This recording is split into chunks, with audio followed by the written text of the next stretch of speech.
ele vai dizer que nesses últimos dias nos falou pelo Filho. Aí vem toda uma descrição cósmica dessa palavra, a quem constituiu o herdeiro de todas as coisas, pelo qual também fez o universo, ele que é o resplendor da glória e expressão exata do seu ser, sustentando todas as coisas pela palavra do seu poder, depois de ter feito a purificação dos pecados, assentou-se a majestade, à direita da majestade nas alturas, tendo se tornado tão superior aos anjos, quanto herdou mais excelente nome do que eles. Vejam que o apóstolo traça desde antes da própria criação, porque vai dizer que ele é quem criou todas as coisas. Não somente ele é o criador, mas ele é o herdeiro de todas as coisas. Vai dizer que ele é a expressão exata do ser de Deus, quando trata-se da sua encarnação. E vai então até após a morte de Cristo, e a sua ressurreição, e a sua ascensão, e a sua glorificação, a sua exaltação, demonstrando o nome superior que ele recebeu acima de todos os nomes. Ou seja, o falar de Deus pelo Filho é o falar final de Deus.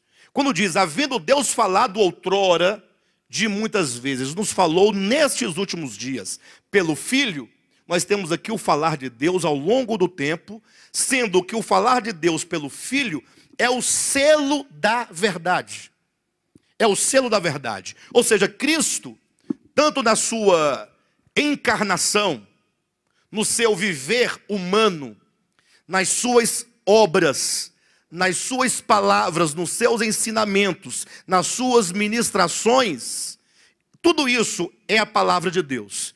É o que ele é na sua própria natureza, na sua encarnação, no seu viver humano, nos seus milagres, nas parábolas que ele falava, nas pregações acerca do reino, no seu trato para com as pessoas. Esse conjunto de coisas que dizem respeito à pessoa de Cristo é a palavra de Deus, que vem, numa última instância, nos dizer o que é a verdade.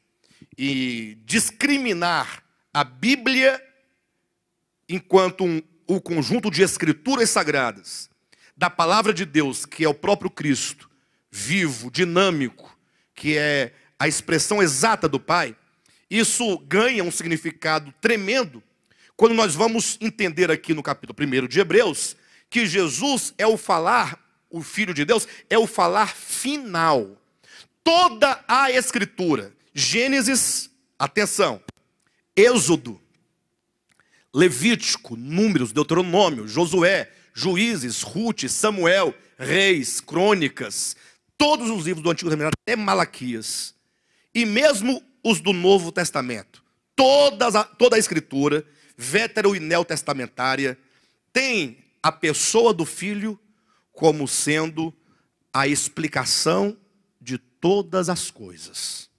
Ou seja, você não pode tomar nenhuma parte das Escrituras, seja ela qual for, ou quem quer que tenha dito em nome de qualquer um que seja, mas se ferir o princípio dessa palavra última, essa palavra máxima, essa palavra final, esse selo final que é o próprio Cristo, então não está de acordo tal entendimento. Ou seja, a pessoa de Cristo, a obra de Cristo, o falar de Cristo é em síntese a verdade revelada de Deus de maneira clara, sem nenhum tipo de sombra, nem de figura, nem de profecia, nem de tipologia. E aí fica fácil de entender o que eu estou dizendo, se colocarmos aqui alguns exemplos práticos, para os irmãos terem uma noção.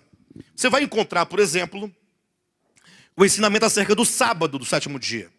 Os irmãos sabem que esse ensinamento do sábado, ele é muito discutido, mesmo no meio daqueles que não guardam o sábado, há sempre aqueles que ainda pensam que o sábado deve ser um dia a ser guardado. E há uma discussão muito grande em razão da Igreja Adventista do sétimo dia e dos movimentos messiânicos que têm surgido ultimamente aí. Então, por exemplo, o sábado se encontra na Escritura, em Gênesis capítulo 2, depois em Êxodo capítulo 16, depois em Êxodo capítulo 20, depois em Levítico capítulo 23, depois em Deuteronômio capítulo 5, e assim você vai encontrar uma série de referências sobre o sábado, que vai cruzar todas as páginas do Antigo Testamento e vai entrar para o Novo Testamento e vai até o último livro da Bíblia, que é o Apocalipse.